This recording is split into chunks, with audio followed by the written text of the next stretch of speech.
சுமந்த் நிகழ்ச்சி நான் உங்ககிட்ட இருந்தே தொடங்குறேன். இன்றைக்கு சட்டப்பேரவையில் நடந்த விவாதம், அது ஒட்டி நடக்கக்கூடிய அம்சங்கள்ல அதிமுக கூட்டல் கழித்தல் கணக்குகளை எங்கிருந்தோ சிலர் போடுறாங்க அப்படின்ற ஒரு விமர்சனத்தை நிதியமைச்சர் தங்கம் தென்னரசு முன்வைக்கிறார். அதற்கு எதிர்க்கட்சி தலைவர் எடப்பாடி கே பழனிசாமி சொல்லும் பொழுது, பட்ஜெட் கணக்கை மட்டும் நீங்க சரியா பாருங்க, அதிமுகவோட கணக்கை நாங்க பாத்துக்கிறோம் அப்படின்னு சொல்றாரு இல்லையா? எந்த புள்ளியில இதை விவாதத்துக்கு கொண்டு வரலாம்? இல்ல, இது ரெண்டுமே வெறும் ஒரு அரசியல் பேச்சாகத்தான் நம்ம பார்க்கணும். அதுல ஒன்றும் பெரிய சிக்னிஃபிகன்ஸ் கிடையாது. ஏன்னா பட்ஜெட்டை நம்ம பார்க்கும்போது நிச்சயமா ஒரு கடன் சுமை ஏறி இருக்கு அப்படிங்கிறத நம்ம பார்க்கறோம். பட் அதை தாண்டி இதுல என்னன்னா, இந்த பர்டிகுலர் அசம்பிளி செஷன்ல திமுக வர்சஸ் அதிமுக அப்படிங்கிற அந்த கட்டமைப்பு மற்ற செஷன்ஸை விட இங்க கொஞ்சம் அதிகமாக அமைந்திருக்கிறது. இந்த நடந்து கொண்டிருக்கிற இந்த சட்டப்பேரவை கூட்டத்தொடர்ல இது கொஞ்சம் அதிகமாக இருக்கிறது. அதுல காரசாரமான விவாதங்கள் இருந்திருக்கு. ஒன்று ரெண்டு பர்டிகுலரா அந்த நேரலை இல்லாமல் இருப்பதற்கு எந்த விதமான ஒரு சாட்டிஸ்ஃபேக்டரி எக்ஸ்பிளனேஷனும் அரசிடம் இருந்து வரவில்லை. ஏன் நேரலை இல்லை? அதுக்கு ஒரே பதில் உங்க ஆட்சியிலேயே நேரலை பண்ணல அப்படிங்கிறத தாண்டி, இது ஒரு தேர்தல் வாக்குறுதியாக வழங்கப்பட்டது, ஆனால் அது நிறைவேற்றப்படவில்லை.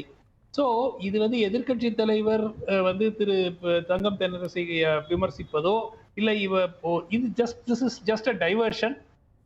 அதனுடைய ஒரு சிக்னிபிகன்ஸோ அதுல ஒரு அதுல அதிமுகவை விமர்சித்து நிதியமைச்சர் பேசும்பொழுது வானதி சீனிவாசன் பாஜகவுடைய எம்எல்ஏ சிரிக்கிறாங்க.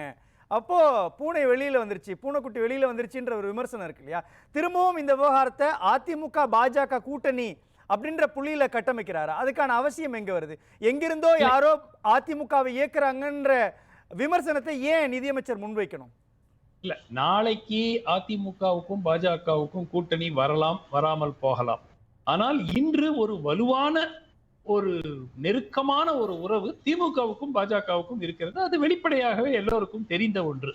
சோ ஒரு சீரீஸ் ஆஃப் ஸ்டெப்ஸ் நம்ம பார்த்தோம்னா, அது முதல் இப்போ இந்த விஷயத்தை மட்டும் நான் டாஸ்மாக் விவகாரமோ அதுக்கு முன்னாடி நடந்த சில விஷயங்களை பத்தி நான் பேசல. பட் தொடர்ந்து நம்ம பார்க்கும்போது திமுகவுக்கும் பாஜகவுக்கும் ஒரு உறவு நெருக்கமாக இருக்கு.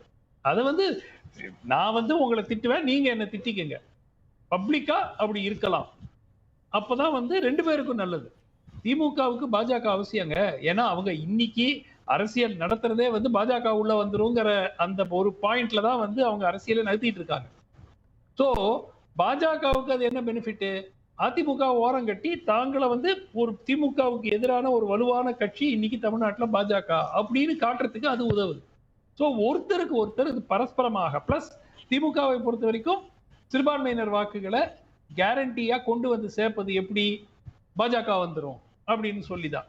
சோ இது இருவருக்கும் இது ரொம்ப ஒரு கன்வீனியன்டான ஒரு விவகாரமாக இருக்கிறது. அதனாலதான் உங்களுக்கு மாத்தி மாத்தி டைவர்ட் பண்ணிட்டு இருக்கிறாங்க. அப்போ அதிமுகவை பகடக்காயா பயன்படுத்துறாங்களா அப்படி சொல்றீங்களா? இல்ல, அவங்களுக்கு பாஜக போட்டிருக்கிற கணக்கு என்னவென்றால், மேலும் ஒரு 2026 ஒரு தோல்வி, பெரும் தோல்வி அடைந்தால் அதிமுக பிளவுபட்டு விடும். அப்பொழுது நாம் பாஜக பிரதான எதிர்கட்சியாக தமிழ்நாட்டில் வந்து விடலாம். இப்பவே ஒரு 11% என்னமோ எடுத்திருக்காங்க பாராளுமன்ற தேர்தலில். சோ நம்ம இன்னொரு 5%, 6%, 10% சேர்த்துட்டோம்னா பிரதான எதிர்கட்சியா நம்ம வந்துடலாம். சோ திமுகவை 2026 மீண்டும் ஆட்சி பொறுப்பில் அமர வைத்து 2031 நம்ம பாத்துக்கலாம். பாஜக எப்பவுமே தொலைநோக்கு திட்டம் தான் போடுவாங்க. நீங்க மகாராஷ்டிரால பாத்திருக்கீங்க, 4 தேர்தல் 5 தேர்தல் சிவசேனா மேஜர் பிளேயர், பிஜேபி தான் சின்ன தம்பி. இப்ப என்ன நிலைமை? இன்னைக்கு சிவசேனாவே பீஸ் ஆகிட்டாங்க. பீஸ் ஆகிட்டு இன்னைக்கு பிஜேபி தான் டாமினன்ட் பிளேயர் மகாராஷ்டிரால. பல மாநிலங்களில் இந்த உதாரணத்தை நம்ம எடுத்து கொடுக்கலாம். அதனால பாஜகவுடைய திட்டம் இப்பொழுதுக்கு கிடையாது. அவங்க வானதி அவர்கள் திரித்திருக்கலாம். பட் வெளிப்படையாக இன்று பரவலாக தமிழ்நாட்டில் பேசப்படுவது இந்த இரு கட்சிகளுக்கும் ஒரு நெருக்கமான ஒரு அண்டர்ஸ்டாண்டிங் இருக்கு. ஒருத்தரை ஒருத்தர் உதவுவதற்கு இது யூஸ்ஃபுல்லா இருக்கு. அப்போ நீங்க சொல்றத பார்த்தா திமுகவும் பாஜகவும் சேர்ந்துதான் அதிமுகவுக்கு சில விஷயங்களை செய்யறாங்களா? சந்தேகமே கிடையாது. என்ன சந்தேகம் இருக்க கூடும்? உங்களுக்கு சீரீஸ் ஆஃப், நான் ஒண்ணு கேக்குறேங்க, நீங்க இந்த ரெய்ட் எல்லாம் எடுத்துக்கீங்க. டெல்லியில என்ன நடந்தது? சீஃப் மினிஸ்டர் ஜெயிலுக்கு போனாரு, அரவிந்த் கெஜ்ரிவால் முன்னாள் முதலமைச்சர் போனாரா? ஜார்க்கண்ட்ல என்ன நடந்தது? முன்னாள் முதலமைச்சர் ஹேமந்த் சோரன் ஜெயிலுக்கு போனாரா? நீங்க மகாராஷ்டிரால முன்பே உத்தவ் தாக்கரே ஆட்சி பொறுப்பில் இருக்கும்போது 2 அமைச்சர்கள் ஜெயிலுக்கு போனாங்களா? அமித் தேஷ்முக்கும் இன்னும் ஒருத்தர் 2 பேரும் ஜெயிலுக்கு போனாங்களா? நவாப் மல்லிக். அதுக்கப்புறம் இதுக்கு போங்க, பெங்கால் போங்க, 3 அமைச்சர்கள் ஜெயிலுக்கு போனாங்களா? மம்தா பானர்ஜியுடைய நெவ்யூ அவர் மீது இடி ரெய்டு நடந்துச்சா? எல்லாம் நடக்குது. ஆனா தமிழ்நாட்டுல எந்த விதமான ஒரு அழுத்தமும் திமுக அரசு மீது கொடுக்கப்படுவது இல்லை. மாற்றாக ஒரு ஒரு ஒரு ஸ்டேட்மெண்ட் இங்க வந்துச்சுன்னா ஒரு 2 மினிட்ஸ்ல அதை வந்து பெருசுபடுத்துறதுக்கு அந்த பக்கத்துல இருந்து ஸ்டேட் இந்த ரூவை எடுத்துக்கங்க. இந்த ரூவை பெருசுபடுத்தியது உடனடியா பிஜேபி. இல்ல இதுல இன்னொரு அம்சமும் இருக்கு இல்லையா? இப்போ நீங்க சொல்ற மாதிரி மற்ற மாநிலங்கள்ல சிறைக்கு போனாங்கன்னா அதுல சில முகாந்திரம் இருக்கும்னு அர்த்தம். இங்க போகலன்னா அப்படி இல்லைன்னு தானே அர்த்தம். அது ஒரு பொருள் இருக்கு இல்லையா? இன்னொன்னு, பாஜக கொண்டு வருகிற எல்லா சட்டங்களையும் கடுமையா எதிர்க்கக்கூடிய இடத்துல தானே இந்தியாவிலேயே திமுக இருக்குது. இன்னைக்கு தொகுதி மறுசீரமைப்பு வரை நாடாளுமன்றத்தை முடக்கக்கூடிய இடத்துல இருக்கிறப்போ மடியில கனம் இல்ல, வழியில பயம் இல்லைன்றது தானே அவங்களுடைய ஃபார்முலாவா இருக்கும். அப்போ அண்ணாமலை அவர்கள் சொன்னது எல்லாமே பொய்யா? டிஎம்கே ஃபைல்ஸ் 1, டிஎம்கே ஃபைல்ஸ் 2 அப்படின்னு ரிலீஸ் பண்றாரு இல்லையா? அப்ப எல்லாமே பொய்யா? பொய் குற்றச்சாட்டா? அது தேர்தல் ஆணையத்தினுடைய இணையதளத்திலே இருக்கு இல்லையா சுமந்த்? உங்களுக்கு தெரியாது இல்ல? இல்ல அதுதானே விஷயம்.